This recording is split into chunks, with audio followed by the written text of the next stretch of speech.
Live. All right.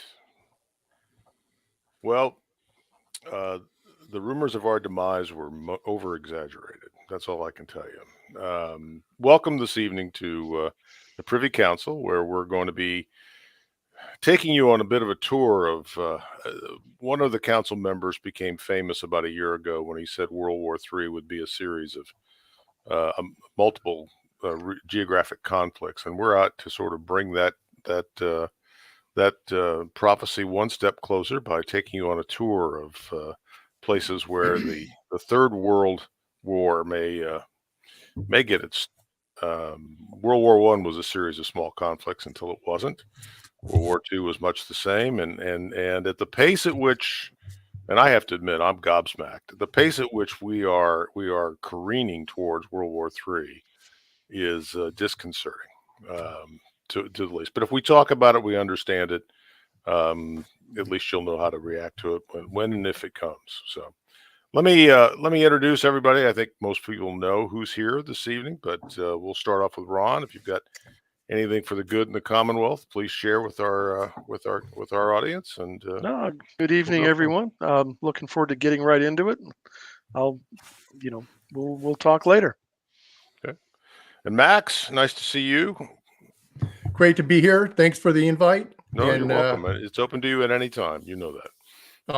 I'll be your Ed McMahon or whatever the current version of that is in American culture. I have no idea. I don't know that there is a version of that any longer in American culture. But you could do worse.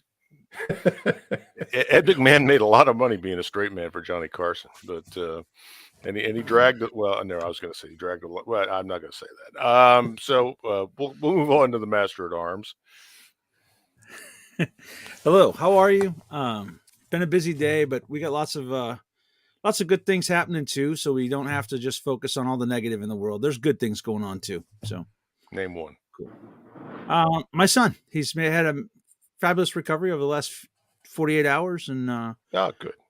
He's really turned things around. So good thing. All right, Matt. Good evening. Still #1 bestseller on Amazon. By the way, did you sign that deal with Baofeng to be your global sponsor?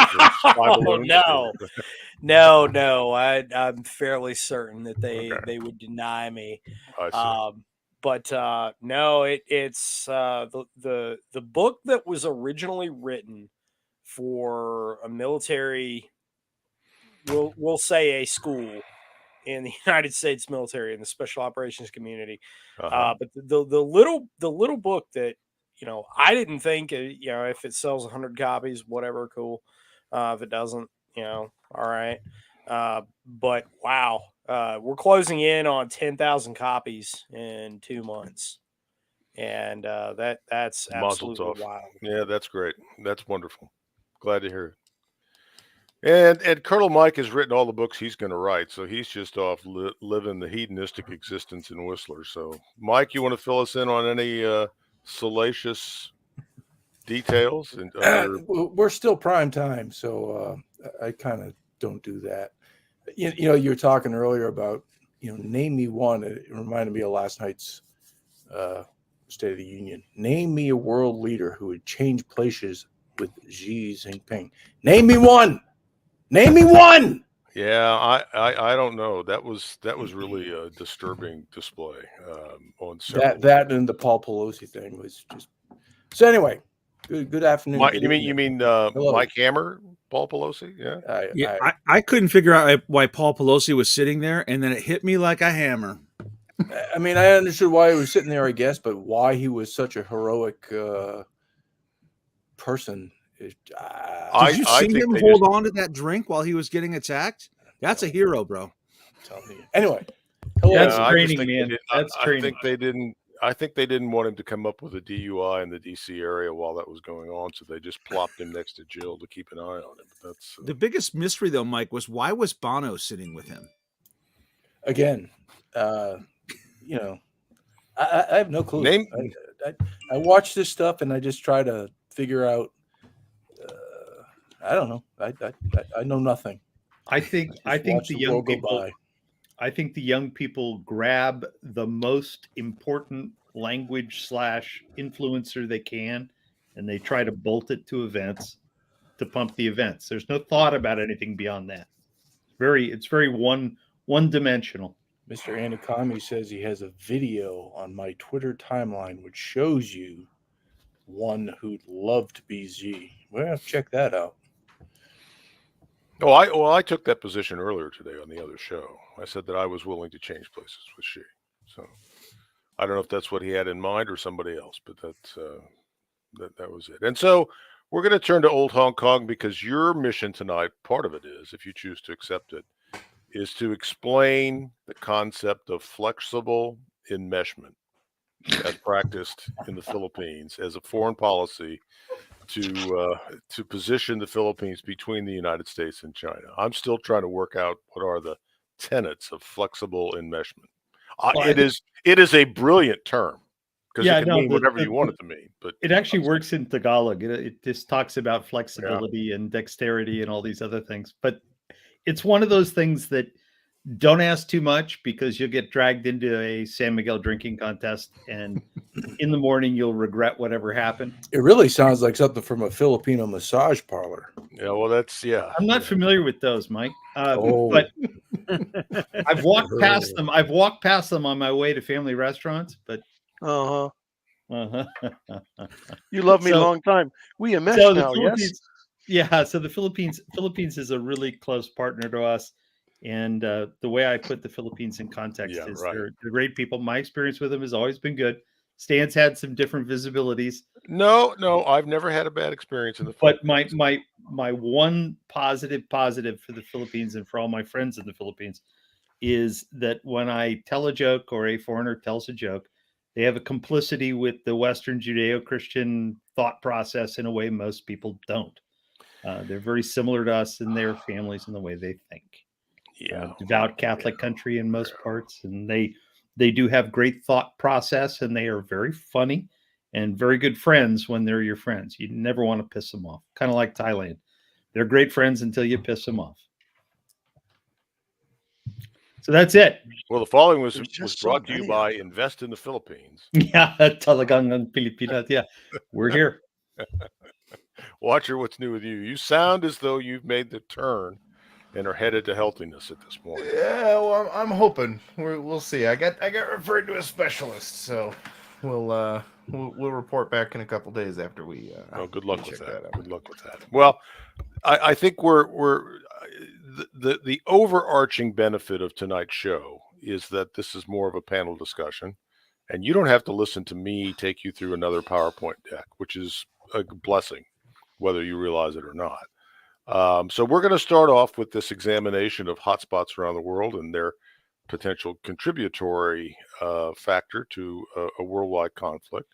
And we're going to turn the first spotlight towards Latin America. And our friend, Master at Arms, some dumb guy, Joe Dolio, is going to take you through his reading of conflict possibilities in Latin America. Joe, take it away. All right.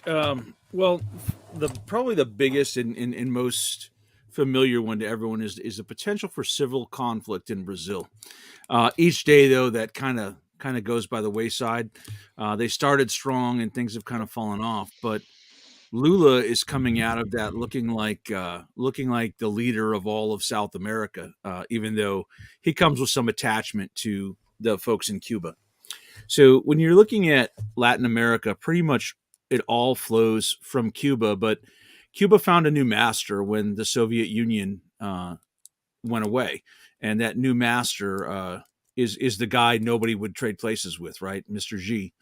So they found a new client state in China, and they're exporting China's version of communism throughout the rest of Latin America, and it kind of been fomenting issues all over.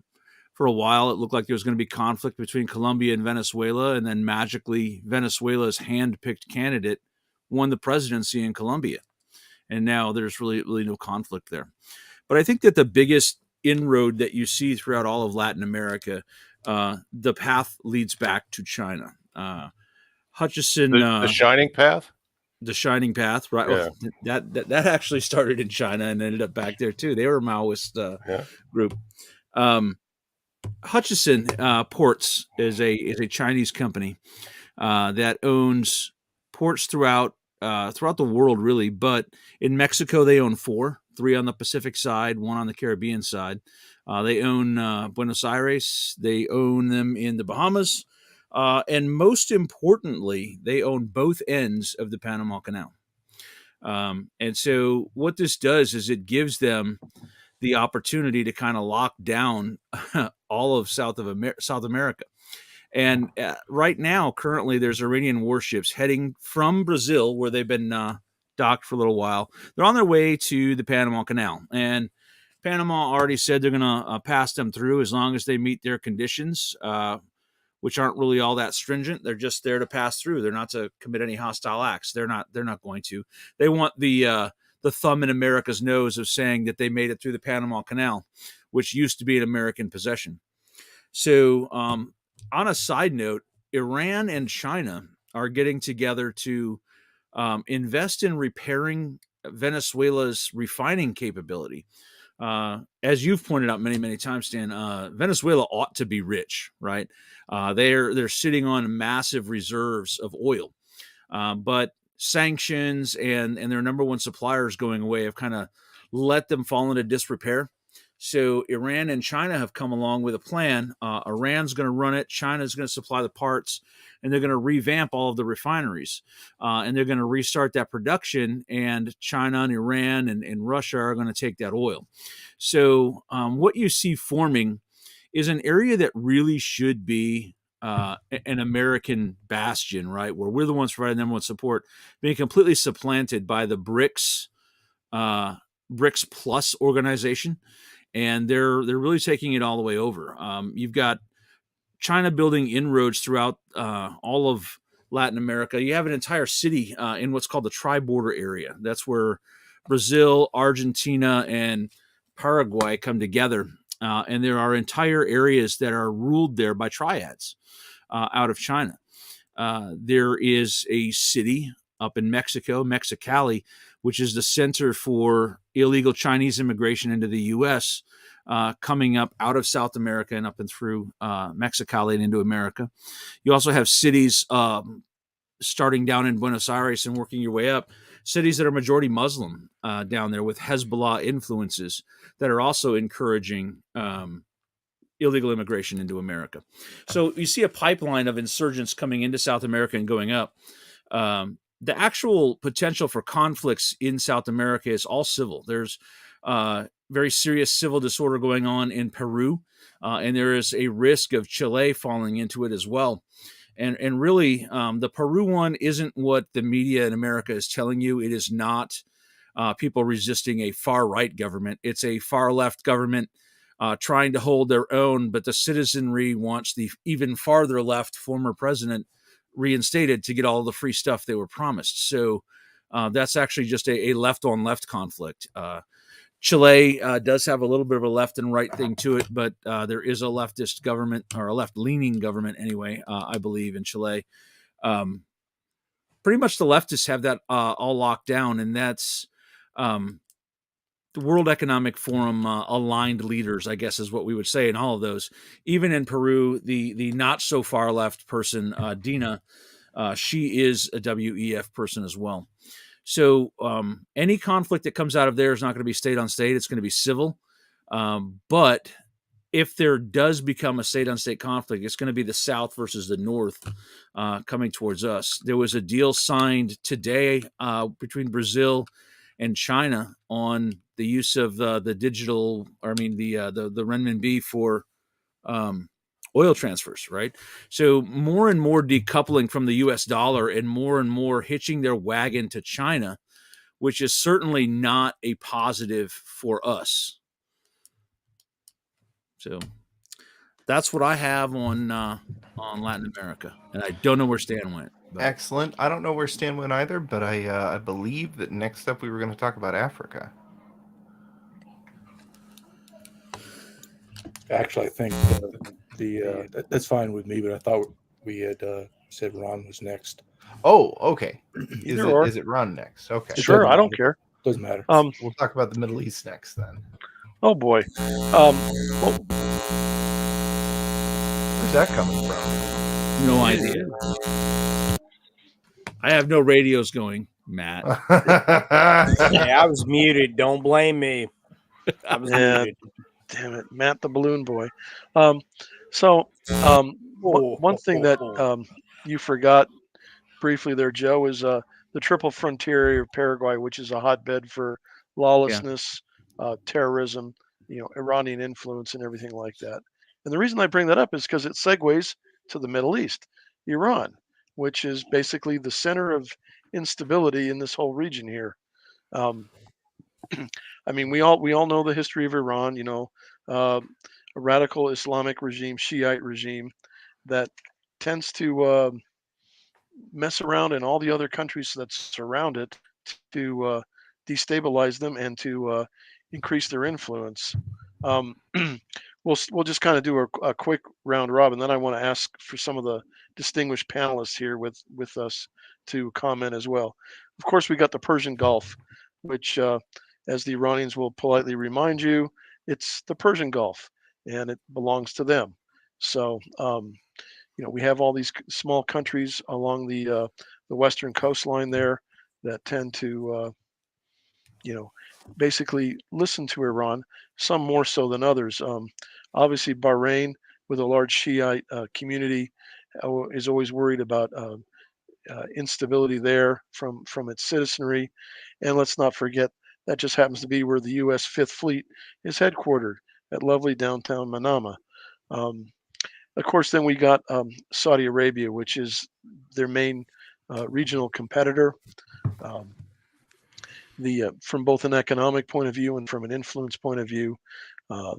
And so the Iranians, rather than striking directly across the Gulf at the Saudis, have decided that the best way to do it is through the Houthi rebels in Yemen, and they've been supplying those Yemeni rebels with lots and lots of exciting weapons that the Houthis then launch into Riyadh and at oil refineries, and they do have a deep strike capability. And so the Saudis, of course, fight back very hard, and it causes, so that whole area is basically very unstable. Then Iran moves up into Azerbaijan and Armenia area there, and trying to muck around and solidify their northern border area. And then, of course, we got Syria, which is where I'm sorry, I'm moving too fast for you there, Watcher. And you got Syria, which is basically where Iran is able to become a frontline state against Israel, and with Iraq as sort of the rollover Tickle Me Elmo state in between those two. Of course, Iran and Turkey then compete for influence in Syria and throughout the area, as well as the resurrected Persian Empire is clashing with the resurrected Ottoman Empire. So ought to be a lot of fun. We also have, we can't forget the Palestinian issue, which they tend to be like free electrons that they'll cause trouble if they can, type of thing. And of course Israel, which is the sort of the linchpin. It's the state in the region that nobody wants to mess with because nobody quite knows what they got. I mean, they literally do have that credible deterrent because you don't know if they have the deterrent. We suspect they do, and I'm talking the nuclear deterrent here. So, and Israel used to have a very tight relationship with Turkey, not so much anymore. Luckily, the Camp David peace accords are still holding with Egypt, and the Abraham Accords, which seem to have been memory holed by this administration, have done wonders to bring stability through not just the Middle East, but throughout North Africa, at least as far as Israel is concerned. Israel is able to broaden its influence, economic reach, and become a true, and not that blank part in the maps of that used to be when you would go to an Arab school there. And of course, then overarching all this is Islamic terrorism, which still seems to hang out throughout the region. Right now, we can say it's sort of residing, headquartered in Afghanistan, which is a good place for it. They can fucking have it. Oops, sorry, pardon my language. And but the reason, but that may not be such a good thing because right next door is Pakistan, which is, if we had to look at a stable country in this region, I would say Pakistan is probably my least stable of all these countries. They it's very much the 1%ers controlling the other 99%, and they have a very large nuclear arsenal that tends to how can I say this without going to jail? That tend to be a little lax in security, not just the weapons themselves, but also the release of those weapons and how those weapons are are mounted on delivery vehicles and that sort of thing. So there's a lot of unknowns, but the Pakistanis continue to produce a new nuclear weapon at least one a month. So, and they've been doing it for years. So they have quite an arsenal. So, anyways, One Max, note on go ahead. Pakistan. It's just an interest, I guess. General Abizaid, when he was the CENTCOM commander, he came through Islamabad when I was there, and he, cornered me pretty much in the chow hall, I guess, the America Club, and just started peppering me with questions. And one of his was, "Who do you think I stay awake at night about? What country in his area of responsibility?" And of course, the answer was Pakistan, which goes to your point. Yeah, it does. I mean, the thing is, a lot of people say that, I mean, why should we care about the Middle East? Unfortunately, petroleum is still the grease that makes the world go round, if you will. We still depend on it for our economies and our well-being. So we can't be like the British and do the East of Suez pullout, because there's nobody that would fill the gap. So unfortunately, we have to fill it smartly. Max, any thoughts? Ron, I've been watching the Pakistan situation, and one of the things that bothers me the most is the traction that the TTP has managed to gain since they called off the truce with Islamabad. And they seem to be packing a pretty powerful punch now. And, I don't know if it's still the case, but, back in the day, there was a fair amount of, I won't say collaborators, but sympathizers within the government with that, viewed some of the hardline, tribal entities like the predecessor to the TTP that viewed them, they were sympathetic to their cause. And I'm wondering, what your take is on, what is the TTP the greatest threat to Islamabad's power center, which is the military intelligence apparatus, or do you think there might be like a separate faction within Islamabad government that could pose a greater threat, or is it the fracture in Baluchistan with their Baluchistan Liberation Front? Yeah, the Baluch there. Yeah, they're like the little guys that keep kicking sand at your ankles and say, "I'm important. I'm important. I want to separate." No, I think the TTP is, they're a viable threat. I think the real threat comes from the hubris of the Pakistani ISI. They believe they can control the TTP and other extremist groups, like the ones that they trained and then sent to Mumbai to do the Mumbai massacre a few years back. It's so but they think they can control these people, and there are radicals within the Pakistani government and within the Pakistani ISI establishment that, it's pretty dangerous, because you really can't tell, because the majority, I mean, the officers all they're all elitists, but most of the trigger pullers come from the villages and things like that. And if they can read more than 3 sentences, that's a remarkable accomplishment. So there's I mean, I agree with Abizaid. Pakistan keeps us awake at night, but between them and Iran, it's like flip a coin. So Hey, Hey, Ron, gents, real oh, quick, and I'm sorry, we just had a internet outage here. Spectrum tells us it'll be back up in a while, but it won't be right away. So I apologize for ducking out. So talk to me about the Saudis and the role that the Saudis play, both as financial backstop for Pakistan. Has that been overtaken by the Chinese? Can the Saudis bring some sanity to bear on the factionality within Pakistan or not? I think the Saudis and the Chinese compete for the Yeah. love of Pakistan or the obedience of Pakistan.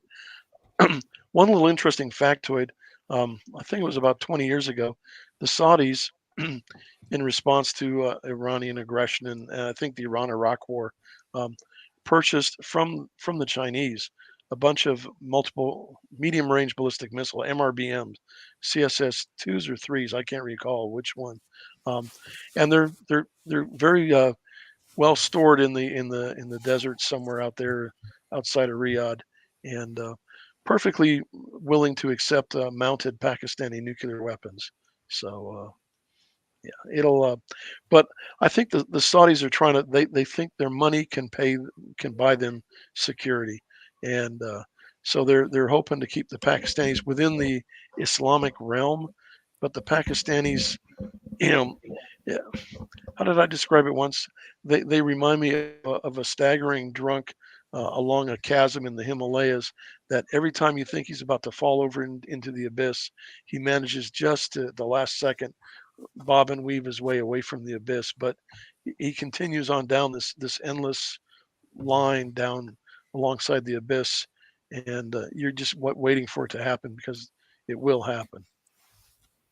Hey, Ron, do you see if things go south in Pakistan, say the TTP gains a big foothold and chaos ensues that threatens a lot of the Chinese investment in infrastructure in Pakistan? Do you see China inserting itself into this in some way to kind of quell the violence and regain some type of order and control out of Islamabad? Well, ordinarily I'd say yeah, but it's logistically for the Chinese. I don't think it's one of their strong suits. I mean, they'd have to fly, you know, over airspace that's not exactly friendly to them, and from a seaborne, it's a long ways. It's a long way around, the Straits of Malacca and things like that. What worries me more is if the TTP gains a foothold in Islamabad or in Karachi or elsewhere, is the Indians. The Indians aren't going to wait around. The last thing they want is a radical Islamic regime that has no sense of limitations, and the Indians have warned the Pakistanis, you guys got to keep this down to a low boil. Otherwise, we're gonna do a cold start attack on you guys. And I could spend hours talking about Indian cold start and stuff like that, but I don't want to bore anybody, so we won't. So one of the things and I'm sorry, Joe, I missed the end of your discussion, but I'm interested in us sort of putting up what we think is the inflection point in each of these regional um, uh, areas with conflicts or whatever you wish to call them. What are the things that you think we'll circle back to Latin America here in just a second, but what's a flashpoint for you in terms of Pakistan going to the next level of dysfunction? Another army coup, infighting in the ISI between the radicals and the establishment. Basically government instability within Pakistan. And do you think an army coup would contribute to instability in Pakistan, or would be the solution to instability? Well, it'll feel like the solution at first, but it won't be, because the people won't get whatever the people think they're going to get. Right. Doesn't it matter? Like Max was saying, who's leading that coup? Who comes up on top? In other words, it could possibly be the TTP, right? Or so a general that's aligned with the TTP. Yeah, so it kind of matters who ends up on top does. at the Yeah, end of I that. mean, but yeah, and that would be and that's something that we constantly try to maintain visibility on. Well, at least we used to. Um, but the problem is we're so enamored with the establishment of that is the Pakistani government that we tend to be blind to, like, what? There's these TTP guys. What's this red mosque thing again? Oh no, what? So yeah. I read there was an interesting article in the Diplomat, and if you guys don't read the Diplomat, I suggest that you check it out. It's a pretty good Asian magazine, Asian diplomatics, all the sort of stuff we talk about. And they had an interesting article about a sphere of influence struggle between Washington and Pakistan, and I'm interested in your thoughts on how relevant our gender studies programs are in Pakistan, and but they were also talking about further sort of influence encroachment from the Russians in Pakistan, which was sort of new to me. I had not seen that before. Any Well, I wouldn't worry so much about the Russians. I mean, the Russians have been, if we can go back to the Tsar and British India. I mean, the Russians have been trying to, poke their nose in there, but they really, again, they can't project a lot. The yeah, it's, and I'm sorry, I forgot the first part of what you were saying. I had a great point, but now I can't remember what you were saying. So, Washington's relevance. oh We yeah, like we the like to gender think that studies. we're Yeah. yeah. So I mean, back in the day, when Ambassador Holbrooke was still alive before he died of a heart attack in the elevator in State Department, he would have weekly meetings at State Department, the Holbrooke Shuras, and we would go. DOD would show up, a couple of people from the National Security Council, and lots of State Department people. So between the agency and DOD, we would give a quick sit rep on what's going on in Afghanistan and a little bit on the Pakistani frontier stuff and things like that. And I still remember this day, this one lady, ambassador level, goes, yes, but what are you doing to educate more girls in school there in Afghanistan? And we all kind of looked at her because I know she had a third eye grown out of her forehead about then. That that's not our job. And so we're gonna send Pakistan millions of dollars for gender studies, and I'm sure some Pakistani con artist slash general slash politician is going, you bet, I got the program right here, and they'll set up a little Potemkin village slash school type thing like that, and some fresh from a Harvard AID person will bop on down there and go, "Yup, Wellesley. it's right there."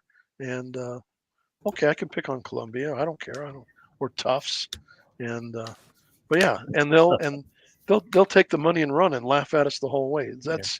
It's ridiculous that we show a total lack of cultural and um, uh, cultural understanding, yeah, of these nations, trying to impose our culture on them. It's I mean, it's almost like, hi, we're the Jesuits. We've come here to the Americas to convert you, and we're going to do it by force of arms.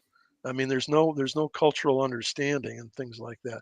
Probably not the best example, but um, anyways. So if I could pop in, the one distortion I'm seeing vis-a-vis Pakistan Stan and guys is that there's an immense amount of Russian money and commodity money adrift, and most of it's pivoting through Turkey and Dubai. And so the Pakistanis will be very vulnerable to that because they've got great ports and they have access to the China rail.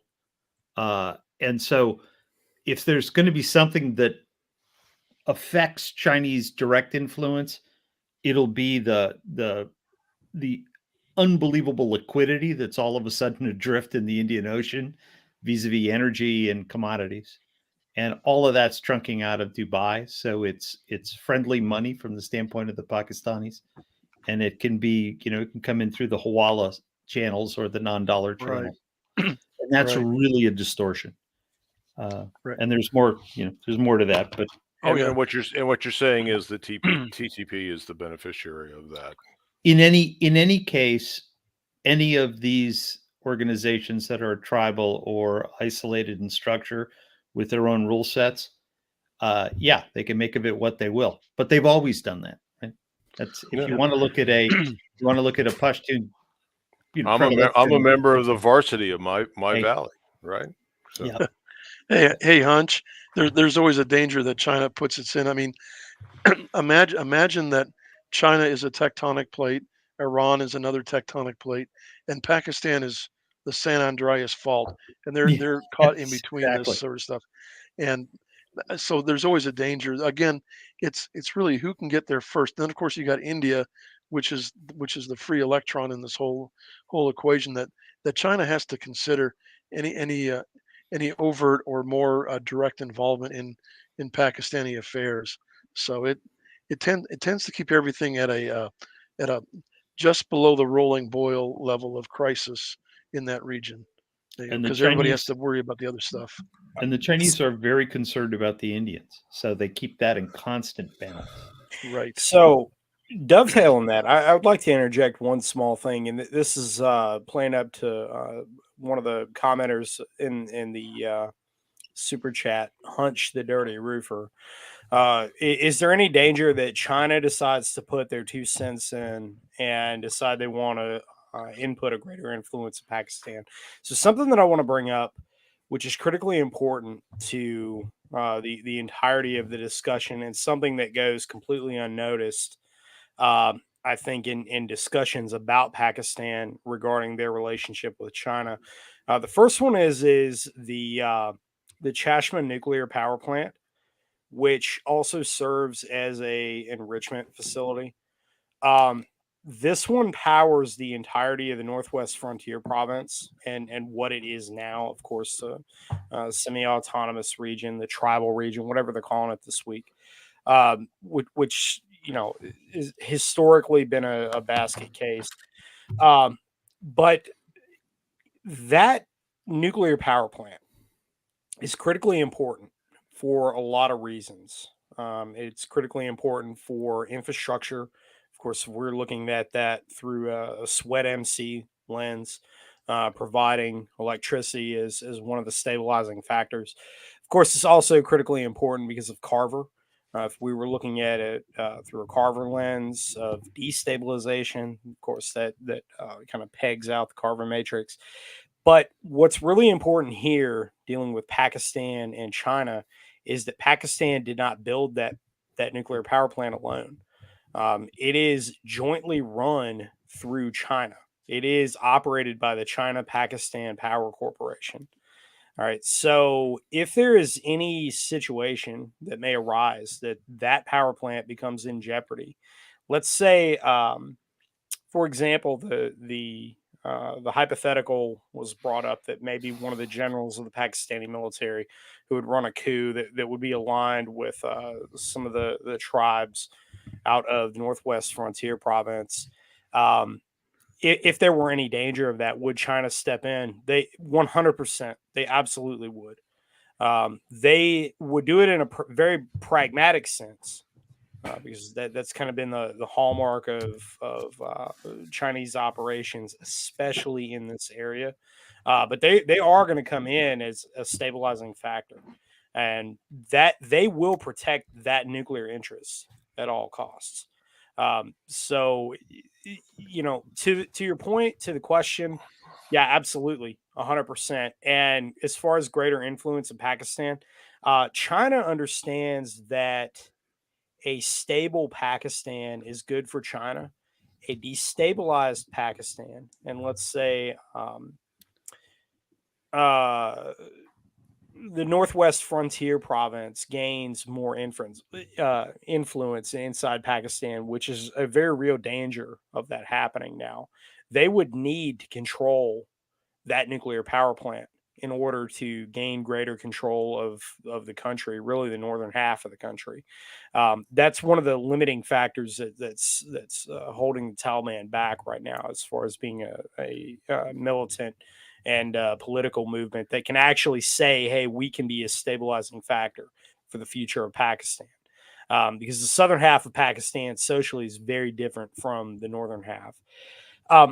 China would absolutely step in, and China would do that because if the Xinjiang province and really Turkmenistan, Uzbekistan, all of these countries have very virulent militant movements that are springing up right now as we speak. And a lot of that's in response to what's happening in Xinjiang province due to Chinese policy. That's going to begin to gain traction, and that's going to cause a lot of problems for China long term. They're looking at a growing insurgency at that point, so they can't allow the Taliban to gain that much success inside Pakistan.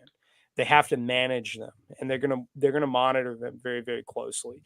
So, circling back to the original question, as far as China's influence in Pakistan, yeah, it's 100% there, and it's one of those things that we're kind of oblivious to in the West. We don't really look at things in the long term like that. We don't look at the role that China has played as a stabilizing partner to many of these countries, and that serves their long-term strategic interests against India as well.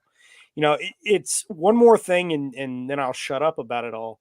But Pakistan's newest weapon systems, their fighter aircraft, their guided munitions, all run on the Beidou guidance system. Um, they kind of turned their back on the United States' military industrial complex and sided with the Chinese. And that's something that I For think is everyone that doesn't know what very that is, important. that's the GPS of China. Correct. Correct. There's been much that's been made of Beidou as a system that is, as Colonel Bennett pointed out, that is their counterpart to GPS, just as GLONASS is for the Russians to us. So when they're buying munitions that are guided based on that system and not ours, that's very, very significant in the big picture of things. So all of these things are certainly things to pay attention to. This is all kind of leading up to the global picture. But what I would say is that one of the action indicators in Pakistan, probably the biggest one, would not be an attempt on uh, like PNS Lahore or Lahore rather, Mehran. Yeah, sorry, it's getting late here. PNS Mehran down in Lahore, Pakistan. That happened while I was in Afghanistan, where the Taliban led an attack, a ground assault on the facility. That's a nuclear storage facility. They were trying to gain a warhead, and that's a pretty big action indicator, obviously. But the big one, the one that I would look for, is an attempt to seize that nuclear power plant that powers Northwest Frontier Province. That's when you're going to see big things begin to happen in Pakistan if that occurs. And I think that right now the Chinese are and the Pakistani government is taking every step they can to make sure that that doesn't happen. So somebody mentioned earlier one of the concerns with it, which is the ISI and Pakistan is changing, and historically I've always described that as it's the Sandhurst factor. So the senior people are usually educationally and experientially aligned with Europe, with the UK, and there has been a breakdown of that in the last 20 years. So I see what you're saying, Matt. It that's a major vulnerability. And 20 years ago, if asked the question, I'd always say that you've got to be careful of the crazy colonels. No disrespect, Mike, but you get a handful of crazy colonels, and it'll definitely ruin your day. So my experience with this is that the Pakistanis are definitely moving to a little bit more fragile environment, man, and hopefully rational minds do maintain control. The difficulty with China going in directly, and they're inside the wire for sure, but outside the wire in Pakistan is nobody operates extremely well outside the wire in Pakistan for a long time, especially if there's a conflict. So I'd really be concerned about that piece of it. Just my observation. Hey, gents, we've been going for a while. I'm going to take just a moment and interrupt for just a second to read off a couple of these super chats, if that's okay with you. Yeah, that's what I wanted to bring up. Neon All right, Arrakis and a couple of the other guys. So $2 here from Lance Corporal Veteran says all empires since Rome had their own Mediterranean. Very true. Hunch Dirty Roofer says, Joe, don't forget the brand new Kalash factory and munitions plant that were built in Venezuela by Wagner affiliates back in 2020, 2021. I don't think Joe forgot it. I just think it's not applicable to what's going on now. But thanks for bringing it up, and thanks for the $5. I disagree.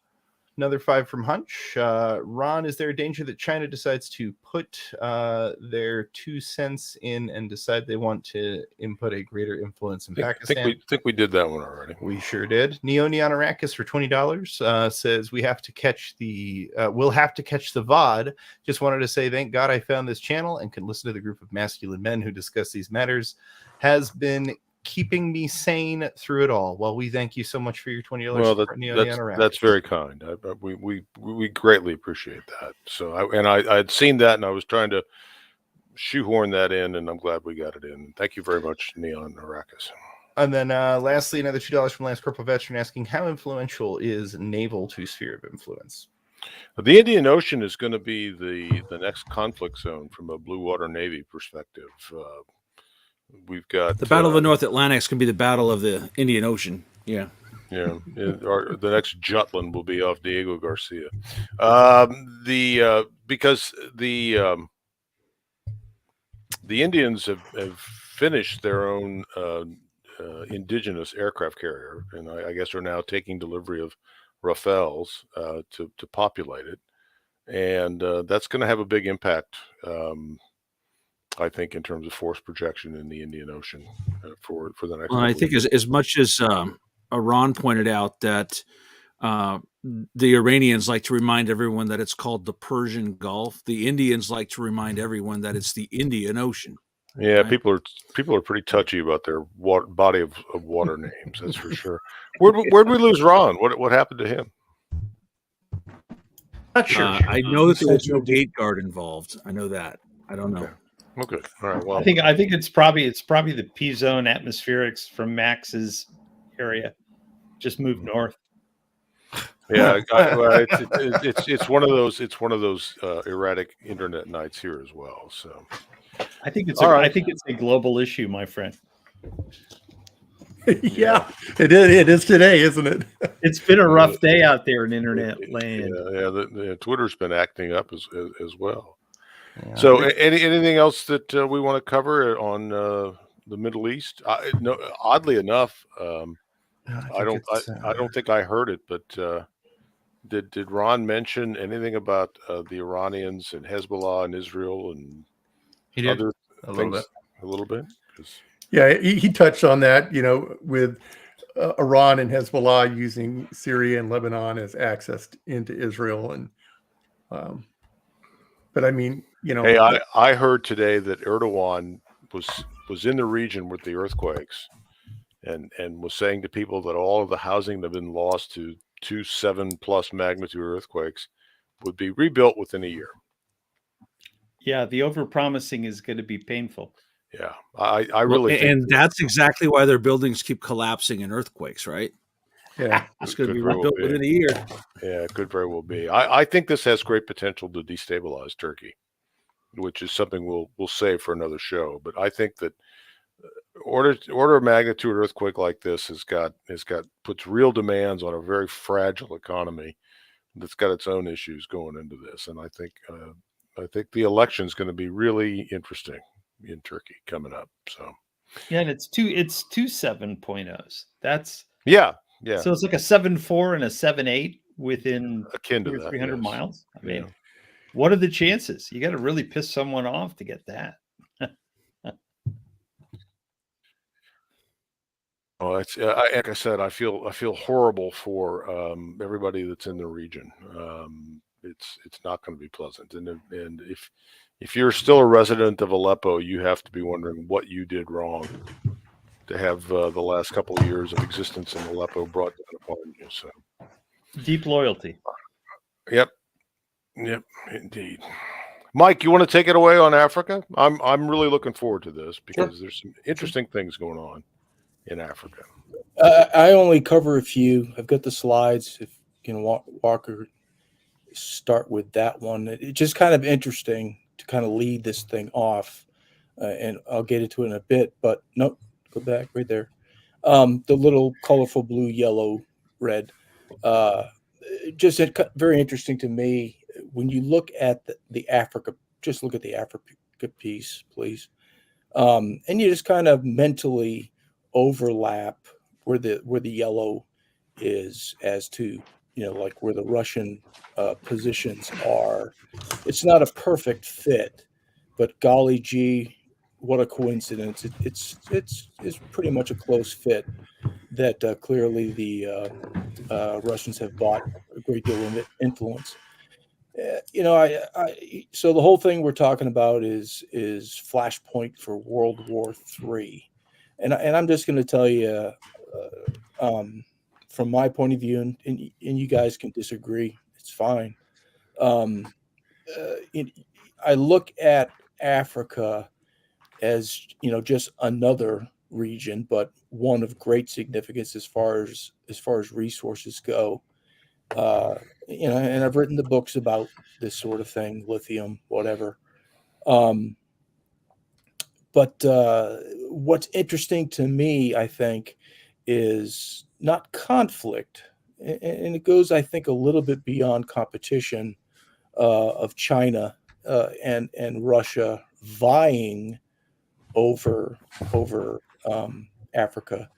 Russia has kind of a head start back when they were the Soviet Union, and that's where their toehold, their foothold started, and they clearly have kept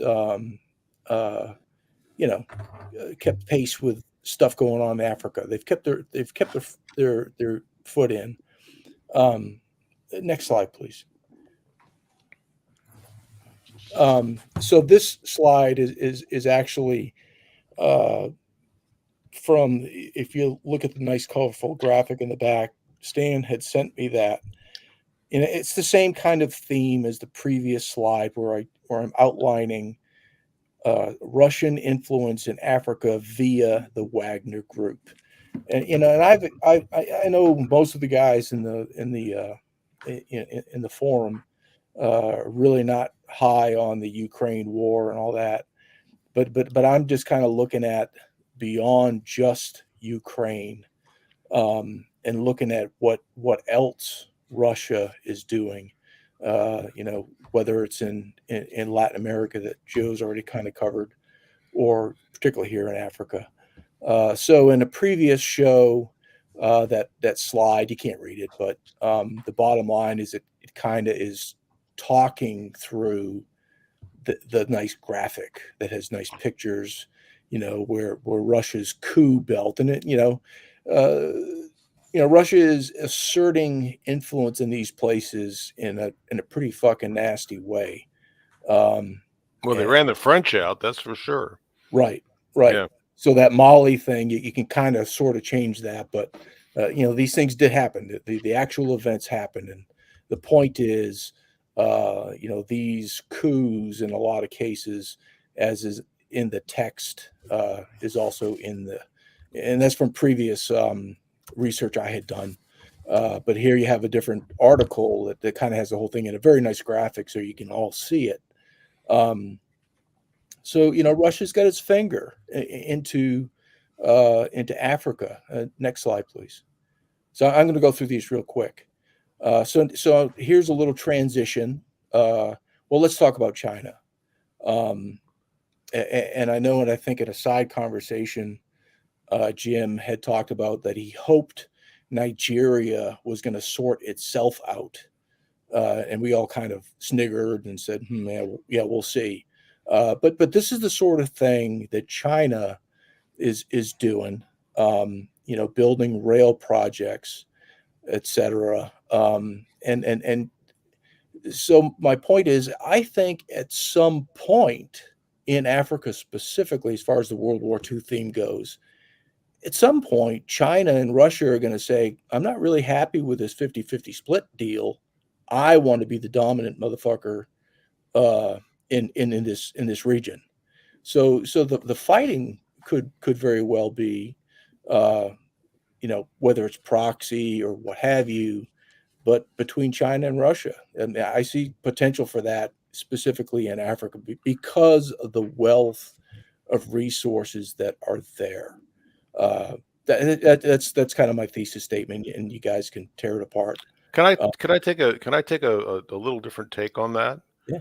What's amazing to me is that there basically there is no other competitor at this juncture. Well, I'm gonna talk about Other Biden's than Biden's most recent plans that he's in announced, a which second. Yeah. are a little bit of a day late and a dollar short, and maybe not focused on the Yes. things the Africans want to focus on. But I Yes. mean, all the old colonial powers, the UK, the French, the Portuguese, et cetera, those guys are gone, man. They're in the dustbin of history, and they're not coming back. Yep. So if you go, I think there's one more slide, maybe two. I don't know. The next one. Okay, so here's the interesting bit with China. Well, what is China doing? And I talk about undersea cables in my first book, and then the port thing to the right is actually in the sixth book, Barn of War. Those are pretty significant projects. That's big money, and it's a long time ago. So you see the to Africa cable system is pretty much that big fat orange line that circumnavigates the entire continent of Africa. Well, that's primarily funded through China. And then the peace cable system, you don't really see it quite so much, but it comes down from Gwadar, Pakistan, and it's kind of the grayish kind of color, and it goes as far down south as maybe halfway down the East Coast. Not quite as significant in size, but just to give you a general idea. Again, this kind of infrastructure, this is big money stuff. They're not screwing around. China is not screwing around. And then if you look at the graphic to the right, those ports are owned and operated by the PRC. And quite a few of them, like Djibouti itself, is China's first naval port, outside of China. And of course, if you look where Djibouti is geographically, clearly it's at that choke point, very significant piece of terrain. And just to the north of that, by the way, in Sudan, Russia is building a port. In the same general area. So going back to what Stan said, a day late and a dollar short, in a totally different kind of, what are we going to do? Well, we show up in 2022 and propose, I think it was $56 billion worth of, digital kind of wideband internet type infrastructure within the core of Africa. That's nice. Actually, that number was 3-digit billions. Like 115 or something like that. Like continent wide, it was $350 billion. I don't remember it being.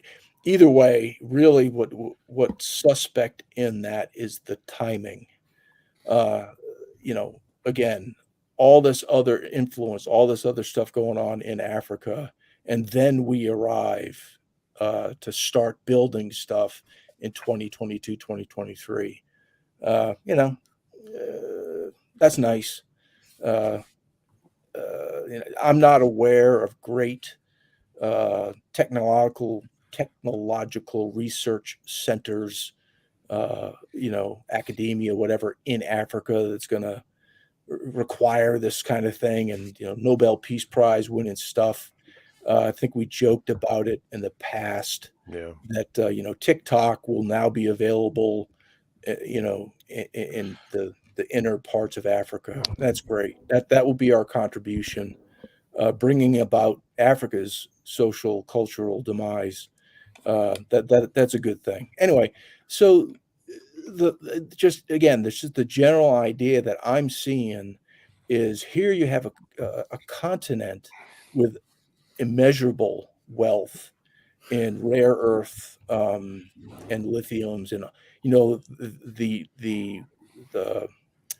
the materials that are absolutely required for the 21st century, and the possessors of that stuff is China and Russia far more than us.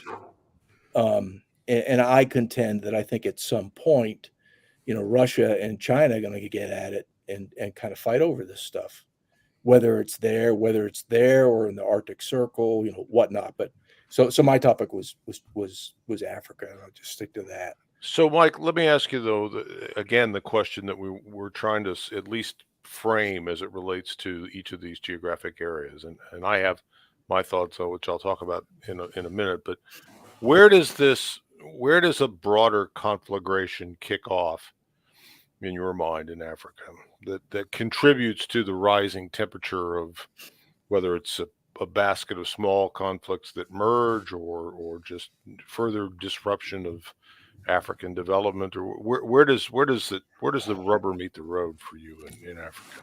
Well, I think a pretty good flashpoint is that Djibouti Sudan corridor, just by virtue of its location. Mm-hmm. I'd say I would nominate that as a possible kind of a flashpoint.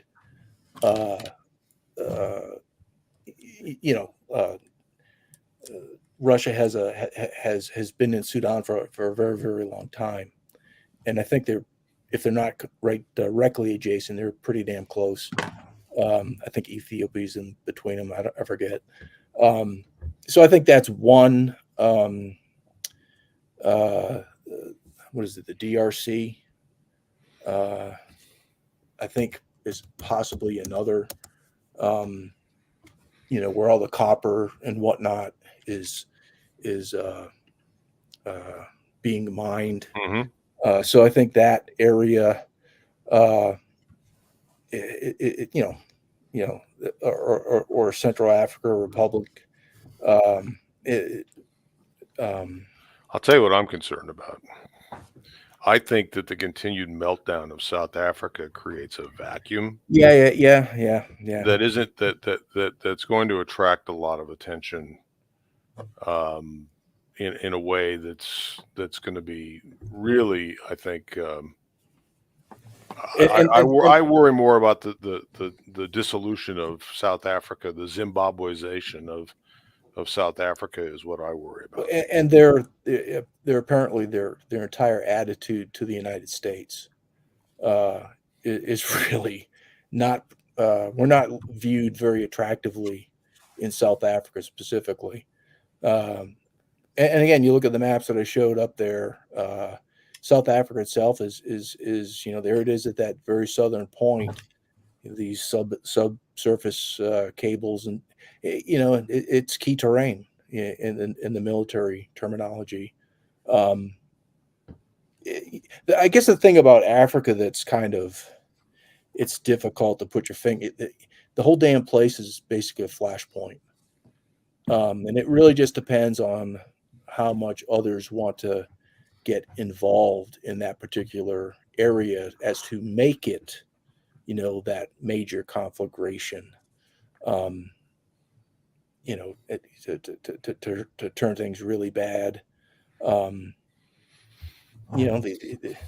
It's Africa. So, but really all my point is at least two other large regional powers or countries that are vying to be in that very top tier, whether it's for self-respect or I don't know, I don't care. They have been committed to that continent far longer than we have, and we're just kind of the Johnny come lately. and that's just not going to go well, as with many of Well, our. Mike, do you think we have the ability to finance an influence buying campaign? And I don't mean that in a prerogative sense. I mean that in a geopolitical sense. I don't think we've got the throw weight given the other things that yeah, we're trying to do. We're $31 trillion in debt. We've talked about this before. I understand. When it comes to, where we're going to put our influence, I think it's come to the point because of these other places have resources. Russia has oil. China makes stuff. We're $31 trillion in debt, and we've got to make a choice. Are we going to put our eggs in, one basket of Africa, or are we going to put our eggs into one basket of, say, Latin America, Central America? And I think we've kind of agreed that we've advocated that. It's probably much better for us to just do our own backyard. So yeah, I think we should invade Mexico. I think it starts closest to home. We need to sort Mexico out, but that's an opinion of one. So as long as we colonize them, I'm cool with that. Yeah. Anyway, so to answer your question, I think no. We don't have the stroke at this point, to use a crude term. We really just don't have the money. And then we're going to walk into places that have made significant inroads. So you're going against the current, a very, very rapid current. I wouldn't recommend it, I guess, if it was me. Hard to ignore, though, particularly given the stuff that's in Brine of War. It's hard to ignore that. Yes, but it's kind of the point. Also, is that some of the things that I suggest in covert action in these places is because we've had our thumb up our ass for many, many, many decades, and these are moves of desperation. Yeah, Yeah, the Biden initiative really did feel desperate. I mean, my books are would be, yes, they are provocative. Yes, they are. They're also kind of constrained as far as scope, but we've dug ourselves into this hole with a foreign policy over several administrations that just is incoherent, and here we are. So I don't think now we could just do some magic, whatever, and be successful. I think we're kind of kidding ourselves. Well, we'll see. I don't know. We don't have we have an Africa command as we speak, but I don't think we have an Africa Corps, as it were. Most of our activities there have been special forces, as I can recall. Does that track with your understanding? But in the big picture, it's small ball. Yeah. Going in and teaching the whatever platoon level tactics, and we're going to teach the Zimbabwean special forces guys some CQB. Okay. When you look at the real scope of how much influence you really think you're going to get in whatever country, because you trained 100 guys some infantry tactics, you're going to get what you pay for. It's small ball, and we're doing that, and China's building undersea cables.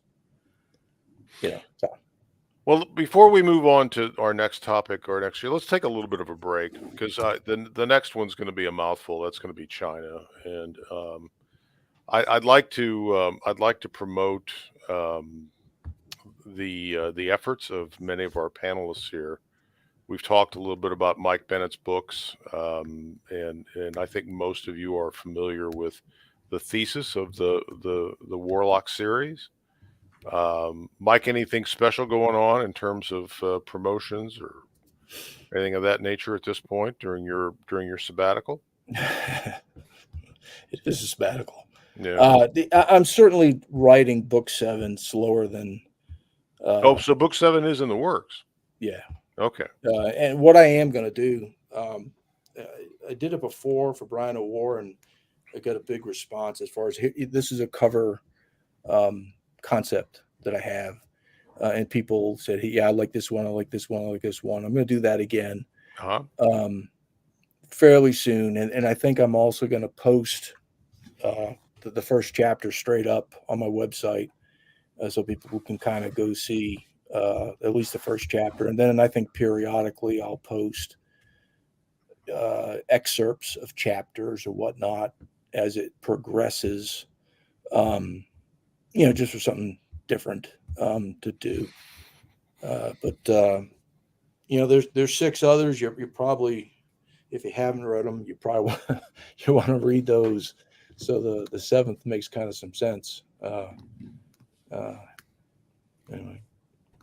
Well, Max, tell us a little bit about what's going on at Forward Observer, if you would. Sure. Okay, over at Forward Observer, we got a new crew of analysts in that are working on the day-to-day side of things. Mike has got a couple new products out, the Indications and Warnings product, which is a weekly item for subscribers, and the new Strategic Intelligence Brief, which is a monthly product for a certain level of the subscribers.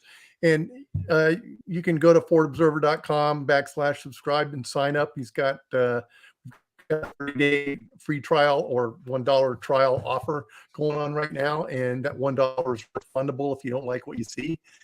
But come on over. We're running the daily report every morning, and that's on our channel, and we'll throw some outtakes from that onto YouTube and Twitter for folks so they can sample that. But we got a great crew, and we're increasing the size and the breadth of our products, and if you like it, please give us a shout, or if there's something that you think you need to hear about that we're not covering, give us a shout. I recommend you guys give it a try. If you're not familiar with it, I find it useful on many occasions, and we're happy to have you moonlighting over here from time to time as well. And then I'm gonna try to combine 2 things. I think by this point, most people are familiar with Tactical Wisdom and the artwork that you can get as it relates to buying your books directly from Joe.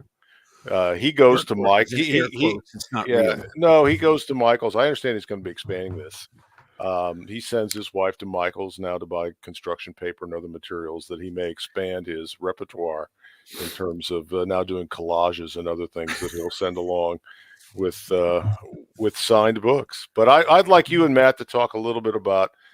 I get the sense you guys are brewing stuff up on a joint basis, whether that's what would give you that idea? Radio classes, but I see a lot of fun, but perhaps no good coming out of this. So tell us a little bit about what you can in terms of what you boys are scheming about, and then we'll move on to China. Well, we're in some very preliminary scheming stages, but Matt has been beating me over the head and dragging me kicking and screaming into teaching classes. Yes. Yes. He wants to move up to management. That's why. Well, yeah. No. Yeah.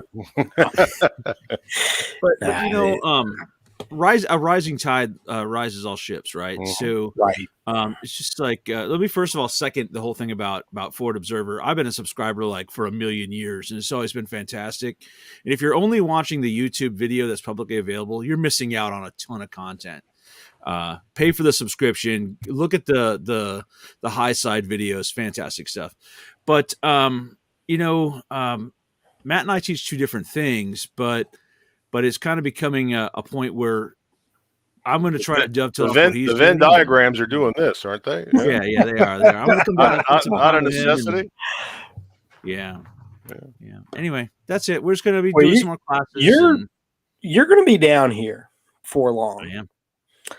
It's a nasty little rumor. You're going to be down here. That's what I was reacting to, was the fact that he was going to have to get his passport updated to go to Vinegar North barbecue. Oh Carolina. man, you're coming to feral territory down here.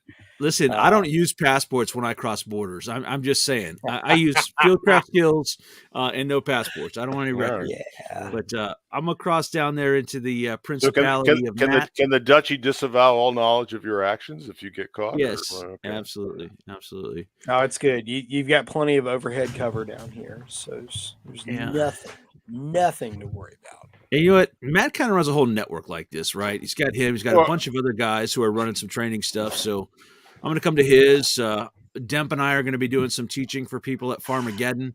And then right after Farmageddon, I understand another friend of Matt's is running a training class right in the area. Yeah. So I'll probably Nope. swing into that one too. That's actually at my place. I figured it was probably So, going to be at your yeah. place. So Yeah, I'll probably it's, show up in one way or another, whether I'm in So the woods. there being is an out for there is or an what. there's an aspirational goal in the duchy, and I'm not sure how this is going to work schedule wise, but I'll put this out there. I don't want to do anything like Farmageddon because I think it's too big and it draws too much attention from my perspective. Yes. But there's been some discussion around doing an event in the summertime as we bring on our Gurkhas to herd sheep. There's some training classes, things of that nature. I think that the dynamics of radio in a mountain environment speak to a need to have Matt out there, and I know Watcher's putting together sort of a marksmanship course to talk our Gurkhas out of the Chechen squat, which is what they sort of were down to if left untrained. So And I'm going to teach him to bayonet things. yeah, Just to give you a little heads up, I'm already familiar with the area. I know out you there. are. I know you The are. Bitterroot Valley. I've been there. I've taught 2 classes out there in the past, so it's we get something nailed down. It's not going to be a problem. You may be sleeping in the root cellars, depending upon where we are Hey, with construction. I'm good with that. But if you And listen, I've I'm seen good Matt with sleeping that. in the field. He can sleep literally anywhere. all right. Well, hey gents. Before we jump to the next topic, we do have just a couple more of these to catch up with. Okay. $2 from Brian Anderson says, "Enjoy a plant-based burger on me, gents." Ugh. Brian, I think you're lost, my friend. I think you're Uh, in the wrong place. Hunch the Dirty God Roofer, bless you. but thank you for your $2. Hunch Yeah. Dirty Bless your Roofer heart. for $5. We're gonna buy some beef jerky with that. And see I what we knew do. it was coming. I'm getting the Uh, impression Brian was probably watching the Grammys. So Hunch says, Joe, when the trees start talking in banjo and animal calls, you know you're in the right place. That's true. That's true. You know, the idea that I had for the radio in your area, Stan, was maybe we could get a balloon. Okay. I told And- you this whole thing got blown out of proportion. We ordered a weather balloon on Alibaba, and they were just trying to deliver that fucker. And now look what We could put a repeater on that sucker and get it up there. Yeah. You know, what I'm saying is somebody missed the marketing opportunity of a lifetime. Yeah, You know, there's no just, question about that. No question about that. Yeah. All right, let's stay marginally on schedule. We're gonna pivot now, and we're gonna talk about my favorite conflict in the world. But I'm gonna let Jim do it. What? Are we seriously pivoting to Asia? Yeah, we are. We're pivoting to Asia. Oh, I'm glad you In the caught that. words of Barack Obama, peace be upon him, we're pivoting to Asia. Yeah, we're pivoting to Asia. We're gonna talk about my favorite conflict because I think the repercussions of this are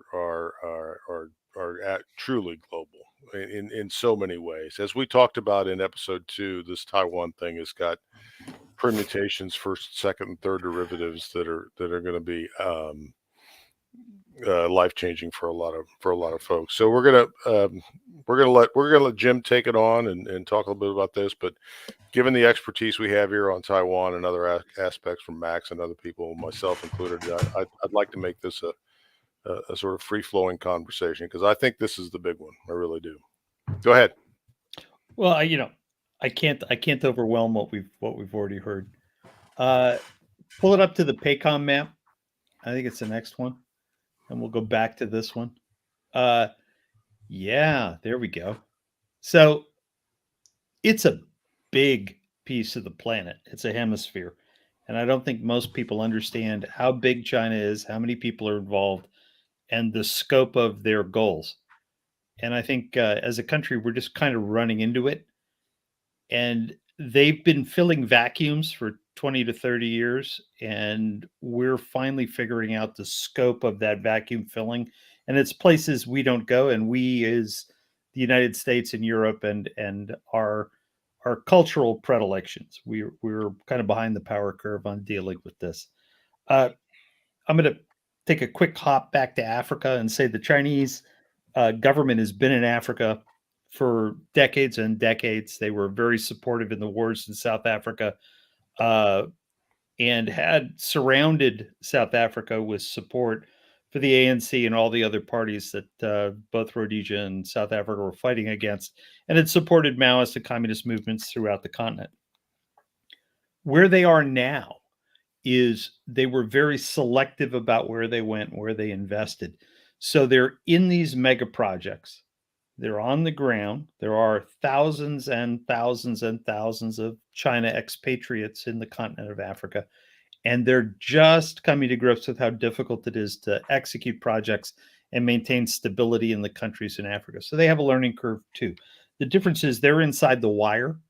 And when you talk about conflict points vis-a-vis China internationally, inside the wire is where they control. They have their own PMCs. They're out guarding those facilities personally. It's the same in Pakistan, shared security. It's a big step for them to directly involve themselves outside the wire, but they do. I think they're making that move in Africa now. I think you're going to see them be more active because the Russians have come in and began to compete. The Russians are better at it, more experienced at it, but the Chinese are learning how to operate outside the wire of their facilities. So we're going to see that participation in events in Africa going forward. It's almost guaranteed because they're doubling down. They're not backing off. They got caught with their pants around their ankles in Libya when Libya went south, and it was embarrassing to them and difficult for them to get their nationals out. They don't want a repeat of that. Hence, investment in Djibouti, prepare, pre-position people and capacity into the continent. So they're not going to fall behind again. I think the embarrassment, the party was very aware of that. It takes them a while to move. Big place, big commitments. So first on their list is power. Second is trade. Third is just preeminence. They like being in charge and winning. They like to dominate. So I was hoping we'd have a lucky 8 tonight. We got a lucky 7. So we got the Western lucky number tonight. It's an interesting problem around PACOM because China is a continental power. They're involved everywhere. They're involved in Pakistan, which you can see on the hard left there, part of the Middle East, but also part of Asia. They're heavily involved in Bangladesh. They're heavily involved in Burma. They've been selling weapons aggressively to Thailand and driving influence. They have a diaspora population of China nationals or Chinese groups across Southeast Asia that goes back a millennia plus. So they have deep influence in all these countries. Well, the merchant class across Southeast Asia the money is Chinese. Yeah, so ethnic Chinese control a great deal of the economies of Asia and have for a long, long time and are deeply enmeshed in these countries. And you see cycles when people turn against them. So Indonesia in 65, 66. Malaysia, they turn against the Chinese, but ultimately the Chinese adapt. And I'm talking ethnic Chinese. I'm not talking PRC nationals. I'm talking Chinese nationals, Diaspora. ethnic, living in these countries. They own most of the big assets and family-owned organizations, real estate and development. Very efficient. There are a couple thorns in their side in Asia. Vietnam, they've gotten sideways with Vietnam a number of times. They're sideways with Vietnam both on territory, on energy extraction. They had a very poorly executed war in 79. Most people aren't aware of that. The Vietnamese are very aware of it and have maintained their vigilance, and they've armed themselves against the PRC.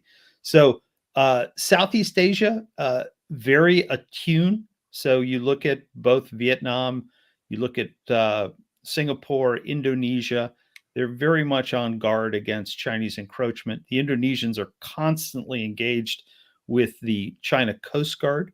whether it's around Natuna Island in that area, vis-a-vis energy, or in a fisheries engagement. I'll get into fisheries in a minute. Philippines, same problem. Territorial, energy, fisheries, they're constantly engaged. And I think in these areas, the number one risk is not that somebody decides to assert. It comes down to errors being made. China will assert itself in small increments. They're very patient. They push forward their fisheries fleets, which are basically militia. They follow it with the Coast Guard. And did I lose you guys, or am I just full screen now? No, Okay, you're good. you're I Just just full so- screen, Jed. Helps to break up what's visually on there. Go ahead. Okay, good. And I think ultimately what's happening is Southeast Asia is trying not to engage in conflict because it's a day-to-day, hour-to-hour engagement. And so the tempo for them has just accelerated. The Philippines has just pivoted back to the US. Sorry to use the word against Dan, but it appears flexible that enmeshment. it appears that Bong Bong has realized that he needs to play the fence sitting in order to optimize what his foreign involvement is, and he definitely doesn't want a conflict because he's proximate. But there's a good chance that somebody will screw up in the northern Philippines or in the northern part of the South China Sea, and there's a territorial imperative there. We're pretty active. I'm going to skip over Taiwan because it's the gorilla problem right now, and I'm going to go to Korea. Constant engagement. North Korea is acting as a proxy to China, always has, always will. Party relationships will drive them into conflict when it's necessary. Japan remilitarizing at our request, and also from the concept that they look at us and know that we really can't protect them and actively participate as we could have 20, 30 years ago. We don't have the capacity. So we're driving a mixed message vis-a-vis the Chinese. And I think Japan's going to be an interesting co-investor in Southeast Asian armament. I think Korea is going to be an interesting partner in places like the Philippines, supplying equipment that we can't supply in a timely basis. So basic munitions and systems that are compliant with the U.S. standard or NATO standard, I think you're going to see Japan and Korea backfill. Philippines may even get in the game. Singapore tried with SAR, but it's really hard to achieve the scales necessary given the Ukraine multiplier. We've learned that people are going to spend a lot more ammunition on a day-to-day basis than any one of the planners wanted to put forward. So it's going to put a challenge on all these economies, and it's going to come down to money. So pop the PACOM map one more time, please, Watcher. I think the part that most people don't really understand is across the whole of the Pacific now, the PLAN, the People's Liberation Army Navy, and the party have decided that they want to push out past the first island chain. So the first island chain engages Taiwan and Japan, and it was where the PLAN, the People's Liberation Army Navy, engaged in business on a day-to-day basis. They very seldom went blue water. They're developing a capacity for blue water, but in front of it, the way they do this is 5 to 10 years in front of having the capacity to really aggressively engage. They push out their fishing fleets. They push out their merchant vessels. They push out engagement. So across all of the islands in the South Pacific now, down towards Australia and New Guinea, Solomon Islands et al., they're very aggressively trying to invest in these small countries and convert the political models locally to support their presence. So they need to refuel. They do not have a nuclear navy like we do. They have a very limited nuclear submarine fleet. They're good, but not great. But they're beginning to push this all out. The news this year, which is very interesting, is they have a massive fishing fleet presence off the west coast of South America. And there have been fishing fleets down there in the past, but their presence is very large, and they're making it a much more high-profile presence. And they're engaged with the governments of Chile, Peru, Ecuador, et al., and are having discussions with them about the importance of the participation of China in the economies and the presence of all these vessels. These vessels come into port, they go to the chandleries, they fill up, they buy things. So commerce directly into the South American coast was engaged. Clearly, they're not doing a lot of that in North America. In Mexico, they're very deeply engaged in port investments. Ron and you guys have discussed the nature of the port investments and the fact that the Chinese put immense capital into these infrastructure systems and its access. So they're into Panama, they're into all the major countries in the West Coast and into Brazil now. So they're going into the Atlantic Basin, but I'm going to stay focused on the Pacific. One of the things we have to be really careful of is the U.S. really tries to separate the concept of civilian activity, commercial activity, and government activity. What our competitors have learned, China being one of the largest and most difficult, is that there's this transnational criminal layer, gray zone activities. We described it as the asymmetrical risk of involvement economically with people you don't control on a large basis. China's the perfect example, and we're very deeply involved with them on commercial business. The way they circumvent our ability to be comfortable and control it is by engaging in what we would describe as transnational crime and what they would describe as other than dollar business. So well, it's also been described as the Green Dragon Benevolent Society. So organizations that have existed long before most countries on the planet existed still exist and move an immense amount of money. So think of the Sopranos, but with a Chinese accent. So when those fishing fleets roll through Ecuador, they leave behind people who start Cantonese and Hakka restaurants, right? Or pretty much every region in China now, correct, because they're all represented. Right. Across Southeast Asia, you have long traditional relationships, and those are understandable. The new map is one that is very, very deep in money and very, very deep in access to any industry you may want. And fisheries is just kind of the hook. Good pun. But for us for us as Americans, you just have to look at Mexico. Immense amounts of money flowing in and out. China's a perfect place to help launder this money because they can push in and out of currencies that we don't map. We don't have access to them.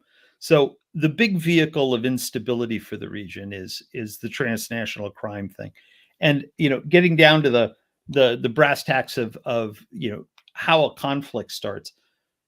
Vis-a-vis China, it'll be one of two things. It'll be a massive error on the part of a Chinese combatant, regardless of whether it's PLA, PLAN, or one of the Air Force guys. Somebody will make an egregious mistake. Right?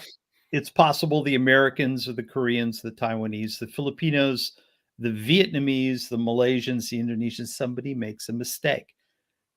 It all comes back to roost on we're kind of the backstop. And we're not deeply prepared for the scale of what the risk is, I think, vis-a-vis Asia and China. But we are openly the backstop. I think our allies are not confident in us as the backstop now, which is a whole nother, it's a whole nother barrel of fish right now. Right. But I think where we're most at risk vis-a-vis China, most at risk in Asia, is we're unpredictable, but we become inactive and our policy is highly limited on things the Chinese do. So they incrementally will push us. The balloon is a terrific example. We allowed it to happen. We watched it happen. It's clearly not the first time it's happened. I shared with Watcher a patent from about 8 years ago in China for large balloons with large ISR payloads. Just listen to what they say, read what they print, and be prepared for the things they do. It should be no shock that a large balloon drifted across the United States because they've been going around the world collecting this data for a long time, and they have control over the payloads, and they're definitely not going to tell us what's in them. It's a clearly efficient vehicle, or they wouldn't be doing it. And the belief that it was a mistake, I think, is just silly. So I think our risk, we need to be really careful that we don't bind ourselves into this legalistic realm. We've really got to start thinking about how we engage them across both, the deep Pacific, so the Solomon Islands, the Marianas, et al. I don't think the Coast Guard is the right way to do it personally, but they seem to have chosen the Coast Guard as the vehicle. So they're going to deploy Homeland Security assets out into these countries and partner with them to engage in fishing and observation and terrain management and environmental protection and all these good things. But that appears to be the way the U.S. has chosen to do it. So my thought is all the risk is everywhere. Taiwan. That's kind of the last thing on the list. This is not going to get better. You have the KMT coming back into focus and power, and they have a deep, long relationship with the Communist Party. So I think the KMT leaders are going to be in China having meetings with the Communist Party. They're there this week. They will come back, and I think the outcome of the meetings is anything that benefits the KMT taking control again in Taipei.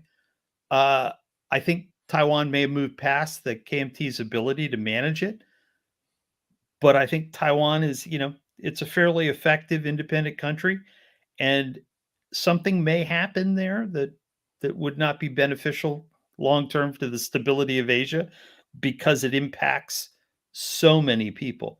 We're so reliant on China and Taiwan for supply chains that can't be replaced.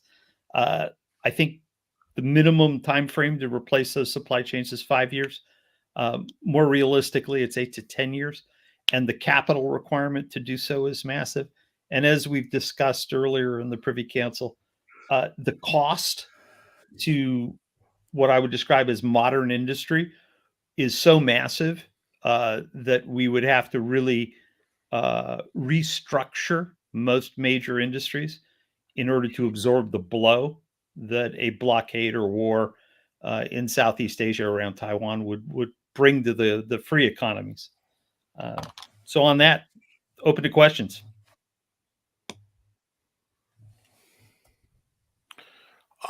I hope you're right,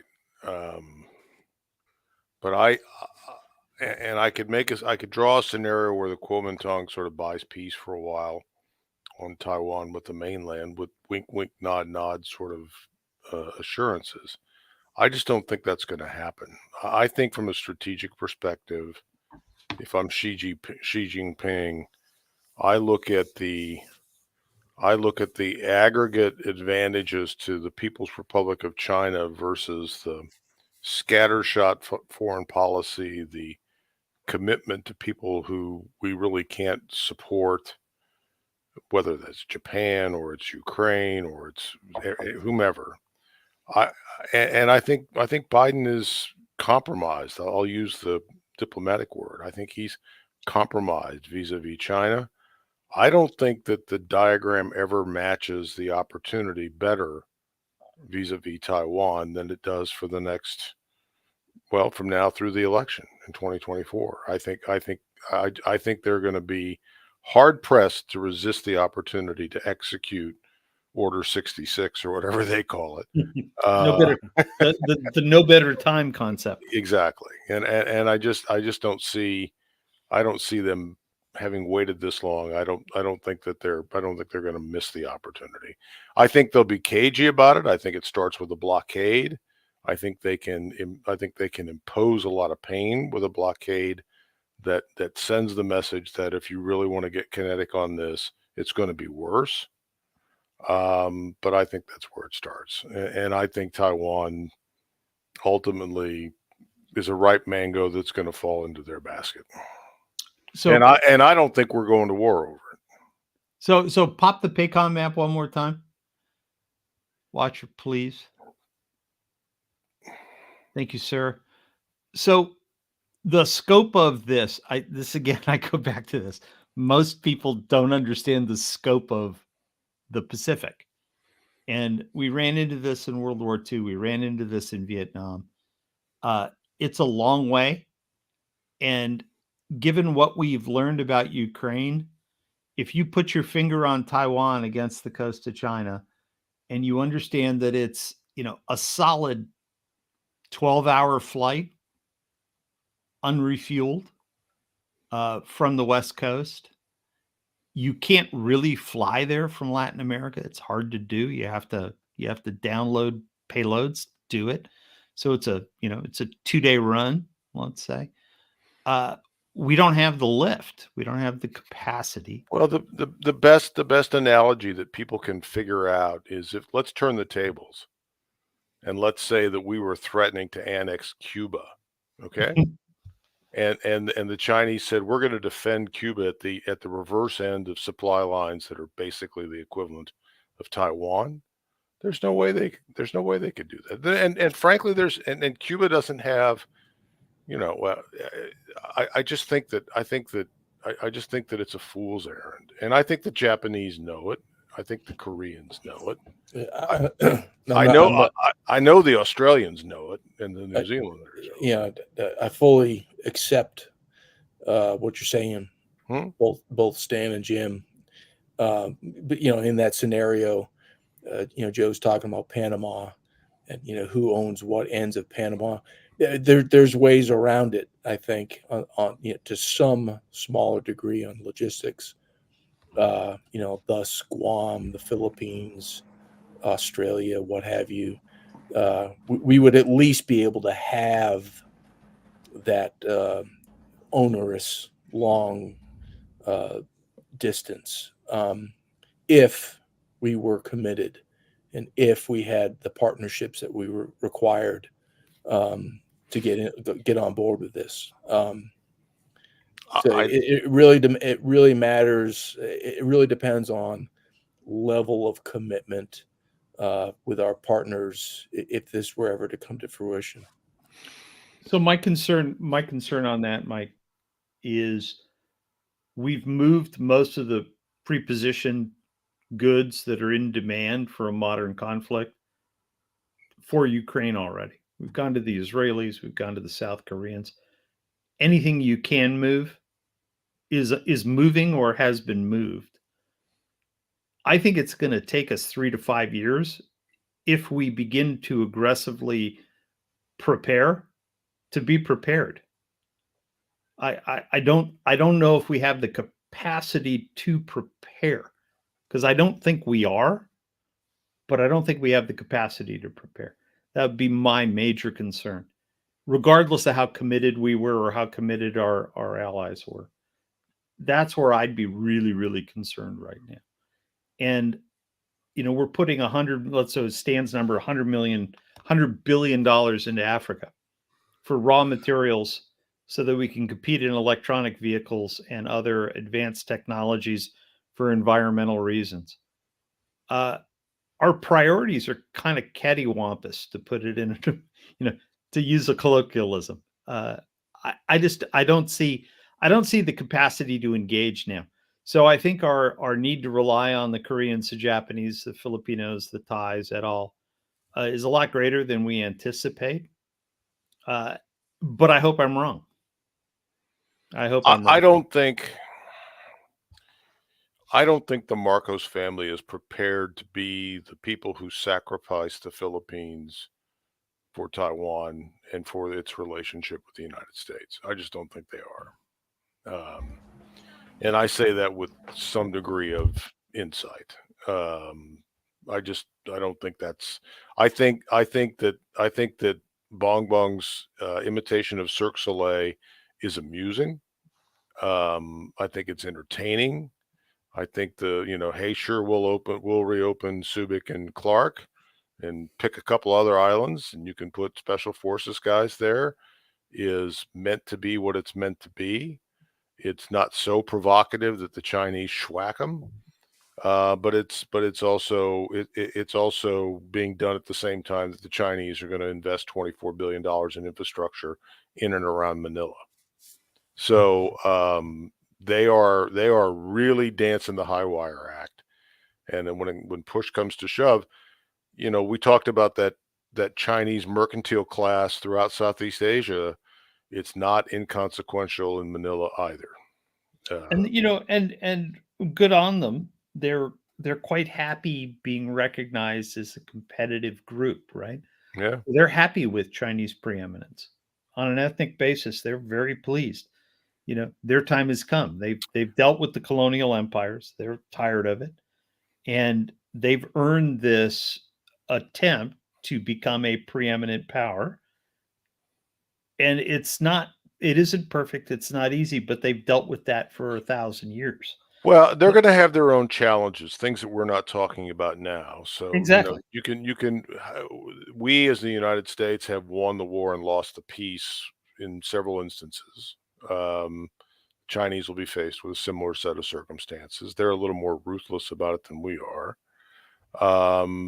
But I don't see us successfully executing either our commitments to current treaty partners or our strategic ambivalence to Taiwan if push comes to shove here. And not the least of which is that the entire Pacific Fleet is at risk, even in the context of a blockade of Taiwan, given the area deniability capacity that the PLA and PLAAN has developed to keep us out of the places that we're going to need to go. Yeah, no, I agree totally. It's going to be very hard for us to do. The submarines are very important, and as time moves on, we have fewer, not more, and our capacity increases from a technical standpoint. But how long can you stay engaged? The consumables are massive if you're really going to be engaged. So my final thought vis-a-vis China, the U.S. and long-term conflict, we're engaged in a chronic inflection, right? And it's an untreatable chronic inflection. We're just going to be there forever, and we just have to stay engaged and stay prepared. And I just don't see the preparedness and the engagement. I mean, the point of our spear appears to be the Coast Guard, and I love them dearly. I think that tells you what you need to know. No, I love them dearly, but when every front page engagement article vis-a-vis Asia is we're going to support the government of Kiribati by putting a 100-foot Coast Guard cutter there to do fisheries and immigration, and they're not even putting a local national aboard to be the official.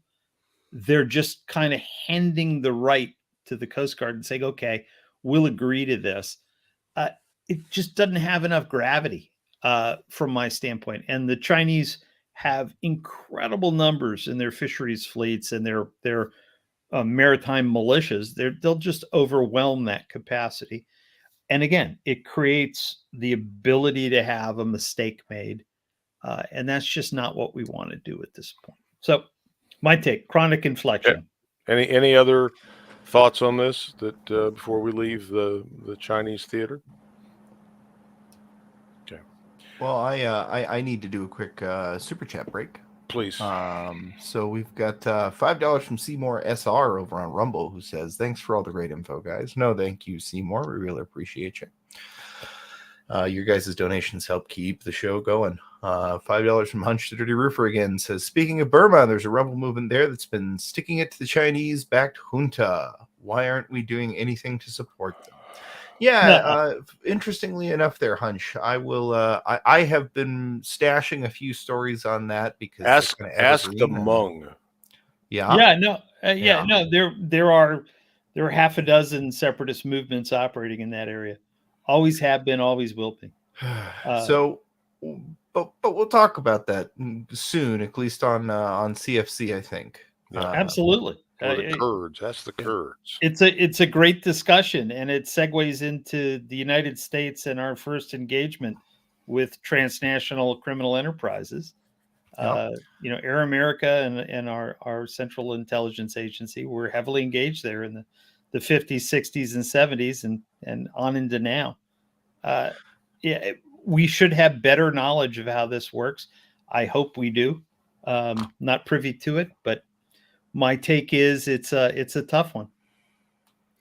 No doubt. Well, and you know what? We could support them by sending them a bunch of PLA because they're showing how good 3D printed weapons can do against an oppressor. I'm just saying. And drones. But again, don't preempt my awesome little topic stack we've got one of these days when we're light on topics. So the Kurils, yeah, definitely. Dispute between Russia and the CCP. Nah, the Chinese would like to have all the assets, but that's a tough one. Well, those disputes are with Russia. It's the Sakhalin Islands, and with China, it's the Senkaku Islands. Yeah, 2 different island chains. One north, one south. It snows on the Honshus, which is it does snow up north. Yes, but this goes back to a fisheries argument. The Chinese are going to fish, the Russians are going to fish, and the Japanese are active fishing. So it's a Coast Guard engagement, and so it comes down to legal arguments. Post-war, the Russians didn't get back their territory in the north. In the south, they kept a lot of territory. Post World War I, they got a lot of South Pacific islands from the Germans. Post World War I. Again, it's a little piece of lost history, but there was a lot of territory changing hands in Asia in the early 1900s, and a lot of it hasn't been returned. All right, I was going to take Ukraine. I think, given the intelligence of the chat, many of whom participated in the earlier CFC discussion around the news of the day vis-a-vis NATO, the U.S., Ukraine, I think we hold these truths to be self-evident. A couple of things today, I think, that are data points in the curve as it relates to the escalation that continues in Ukraine. I think the news, if Seymour Hersh is correct, that it was an American operation with Norwegian assistance that blew Nord Stream 1 and 2, assets owned by the Russians and 3 or 4 of our NATO allies jointly. I think that has got the capacity to really create further divisions within NATO. It explains some of the German reticence as it relates to Leopards and other more active measures vis-a-vis Ukraine, particularly at U.S. urging, because that was an act of war. We didn't have a congressional vote. You've heard me lament that on many occasions, and the Zelensky circus rolled into London, and I think successfully bamboozled the Brits as it relates to actively considering sending all 6 of the fighter jets that the Brits still have operable to the Ukrainians to add to their aspect. I'll simply read what the Russian embassy to the UK said today in response. The deliveries of fighter jets to Ukraine would have military and political consequences for the entire European continent, says Russian embassy in the UK vis-a-vis via TASS. I think even Sunak's cabinet can understand what the implications of that are, but we'll see. I guess that's where we are. But I think that both Taiwan and Ukraine remain the flashpoints of most concern in terms of a march to a third world war. We haven't talked about domestic U.S. considerations. We won't do that today. We will do that at some point in the future, because I think that also contributes to a vacuum in terms of opportunistic powers seeing the chance to do some things that they wouldn't have thought they could do 20 or 30 years ago. But we'll leave that there. So that takes us to just almost to 2 hours.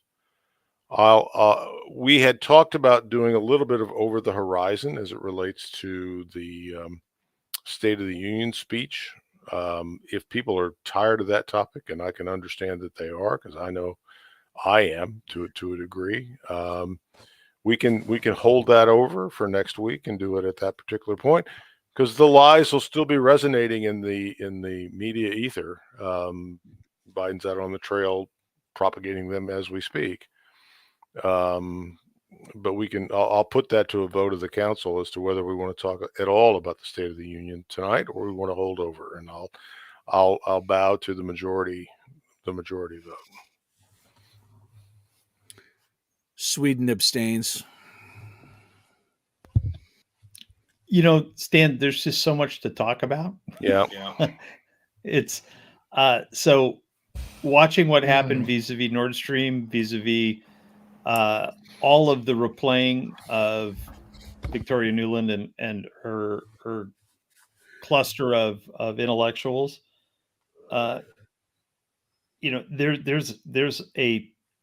a 2-day show there, because I think people haven't paid attention to what, and again, we're constantly talking about what the government in Beijing says and what Putin says, and listen to the words. I don't think people have been listening to our own government for 24 to 36 months. And I think they're shocked. People are like, did she really say that 2 years ago or a year ago? Or Yeah, they really did. So I think there is a show in discussing listening to the words of our own government officials. And it might be an editing nightmare from our standpoint, but maybe we should revisit some of the things they said, because we are now in this vacuum where we're perfectly reactive to a chronic inflection point.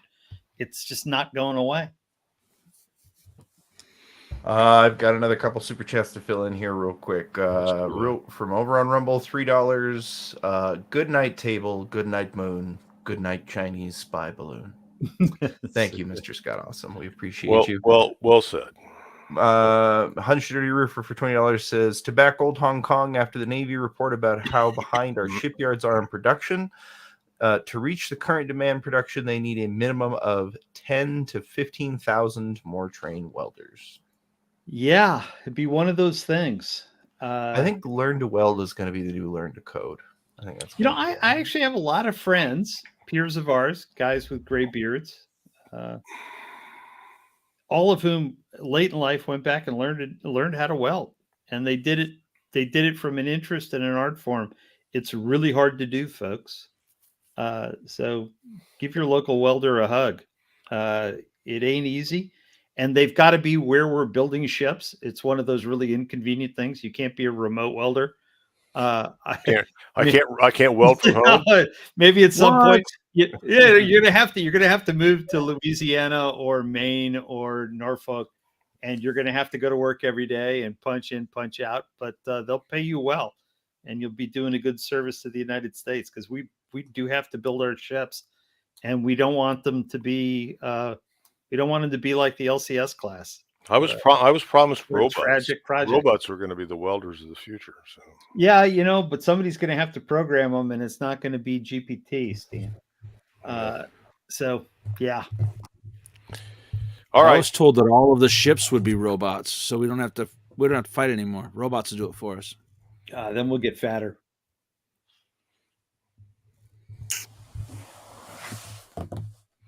Well, all right. With that in mind, I'll go around the horn for closing comments. Joe? It's just going to get rather sporting out there, so pay attention. Understand that it can happen here and lose the normalcy bias. Michael? Colonel Mike? Yes, sir. Closing thoughts? I was listening really to the State of the Union thing. If we do talk about the State of the Union at some point, I think we should also talk about the response. I thought Sarah Huckabee Sanders, she's an extraordinarily effective speaker, but at the same time, I guess I was expecting point by point refutation of at least the false parts of Biden's address, and substantiating why those are lies. I think it would be a pretty good discussion to talk about what the president said, and then a response, and then kind of forecast whether or not all this will be forgotten in 6 months anyways. All right. Yeah, because we'll be in World War III. Jim, anything further? Yeah, Sarah Huckabee, awesome. Good luck as governor of Arkansas. It's going to be really challenging for folks to break through. Political class, people who want to make change, it's going to be very hard for them to break through on details because it's hard to discuss details, Mike. I don't think people like the discipline of the time it takes to go line by line and refute things. And calling a president a liar is a really, really hard thing for the political class to do, right? They may be opposition, they may be across the aisle, but nobody in Washington wants to use the word. And so it takes 20 minutes to talk around it. So falsehoods are really tough to box out in Washington. And so Well, I guess, I think I recall Trump being real time fact checked. Right? Did they not fact check him in real time? They'll cut their own legs off, Mike. These people are so long to lie, they can't undermine the only person between them and the come to Jesus. And we have a really interesting situation where all of the lies are long in the tooth and falling apart, and nobody wants to be the person who picks them up and goes, "Hey, look, it's your parrot's kind of like dead." No, it's like the Caddyshack. It's like the Caddyshack movie where the guy's in the bottom of the pool and he picks up the baby Ruth. Right. Nobody wants to do that. And one of the things in my career I've always done is I'm the guy who reaches under the table, pulls the dead cat out, and slaps it on the table. I just don't think there are a lot of people who are stupid enough to do it. And Washington, they don't last long. So folks who pursue that in DC have a really short half-life. So that's my observation on it. I'd love to see more. I don't think you're wrong. And Karen Ryerson in the chat kind of basically says the same thing. She has constituents on both sides of the aisle, and she isn't going to offend anyone because she wants to remain the governor. Now, with the press being as biased as it is, what other opportunity is there to dissuade people from the idea that apparently a massive Republican wave of people are gnashing at the teeth to cut Social Security? So in the 30, in the 17 seconds it takes for Biden to, and he was back walking it even live, but he still got the point out.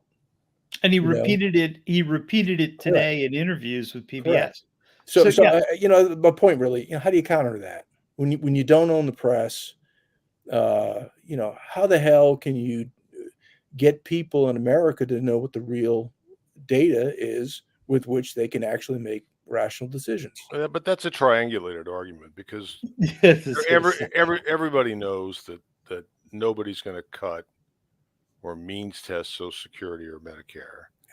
But what that's meant to do? What that's meant to do is it's meant to put pressure on the Republicans to get off their ass in the debt ceiling, because that is what the Democrats care about. They could care fuck all for Social Security. What they care about is keeping the money flowing. Correct. Just get at the trough. I get all that, but when I read, at least according to CNN, that 72% of the Americans, I guess, that at least viewed the State of the Union address, agreed with the president on what he said. That's a pretty good number. Yeah, Mike. And that motherfucker's going to gloat. I think that number, Mike, I read that data. I'm going to say that data is horribly skewed. Well, I don't doubt it. Yeah, but it's skewed because CNN, those are CNN viewers in a controlled environment. So you got to be in the fishbowl to even see to see the poll. So I don't think those numbers mean anything outside of the bubble for CNN. And I'm going to guess that poll was structured in a way that they did that to be able to say that headline. Of course. But That- in that- my that- small sample of just wandering around talking to people, and I have a diverse set of friends. I actually have a lot of very left-wing liberal friends, I'm sorry to admit. But for some reason they tolerate me. You know, my way to handle this, Mike, is when I'm in a public space and people ask me a question in a public forum, I answer. And man, heads pop off because people haven't been answering the questions honestly for many, many, many years. And you don't have to be rude. I just look them in the eye and say, you know, I completely disagree with your whole premise. And it's, you know, it's socially risky sometimes, but I try to be honest. And then when they come back at me, usually it's, haven't you read the New York Times? And I go, well, I don't own a parakeet, right? Why would I possibly have that newspaper in my house? I read it, but I look at it and I go, there's no information left. And so you have to source information from a diverse stack of data. And most of my very liberal friends go to a single source like CNN, like the New York Times, like the Washington Post, and it's gospel for them. And so they're not used to being confronted. And I'm really honest and polite. I say, God, I just totally agree with you. Everything I know is diametrically opposed to what you just said. And it can cause a disruption, but you got to be willing to do it. And you got to be willing to do it in a nice way. And it's sometimes hard. That's my modus, Mike. That's what I do. Matt, comments? Shift local. Yeah. That's the biggest thing. Shift local. You know, I've talked about local populist activism a lot from the podcast, from the things that I've written for, you know, over the years. And that's one of the biggest things. You know, earlier today I did a podcast, Radio Contra, episode 213, and I touched on State of the Union in kind of a jocular way and just, you know, not to make light of it all, but it's a joke. It is a joke. The president's a joke. The office is a joke. They made it into a joke. They erased their legitimacy. You know, and we can lament that all we want. We can. I'm counting on it. You know, right. We can run around and with great consternation and worry about what's going to happen in D.C. Something that Jonathan Turley commented on earlier today, which Turley is kind of hit or miss with me. I mean, he's a brilliant man, but he's, you know, the heckling of the president. There's no respect for the office. It's because it's self-delegitimized. It's self-delegitimized, and it's not just the office of the presidency. Okay, it's all of DC in general. There's no election transparency. You know, so some of the comments that were made regarding the election have to do with the prior assumption that our elections are legitimate, and that legitimacy, whether real or imagined, is hinged upon transparency, and that engenders the public trust.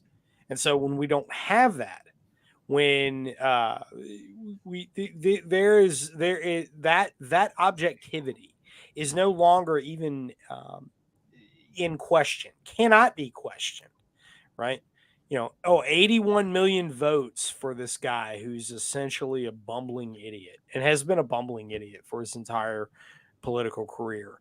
You know, this isn't a new thing. He's just slightly less lucid now. I'm sorry. You know, like, let's get to the bottom of the Kerry Lake controversy in Arizona. You know, let's get to the bottom of Michigan. Let's get to the bottom of Pennsylvania. Well, we haven't done that, and we're not going to. Right. We're told over and over and over again that, well, you know, oh, you're a conspiracy theorist, a tinfoil hat, whatever. It's like, okay, look, if you want to regain the public's trust, this is how you have to do it. And it has to come from transparency, but they know that they cannot do this. All right. So They don't care anymore, Matt. they don't. No, they don't. You're exactly right. They don't. And so I'm of the opinion that I genuinely ignore what they do. And I'm stating all this for the folks that are out there listening to this. Ignore what they do. They're going to do what they're going to do. We don't have a locus of control over what happens in DC because they are very insulated from the American populace. That much is blatantly clear to all of us, right? And so what you need to do is turn your attention, your focus to what you can influence, and that is your local elections at the local most level. So many people out there come to me every time that I say this. I'll get emails, I'll get comments, people saying, well, I live in this place and it's a commie state, or the liberals have control or whatever. Let me tell you something.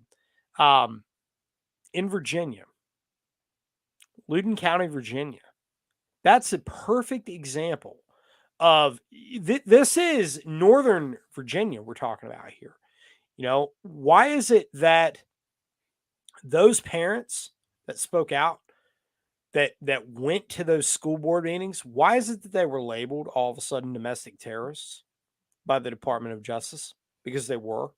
And many of them were veterans, by the way. I think one of the more outspoken people that was there was a captain in the Army, if I remember correctly, and got out.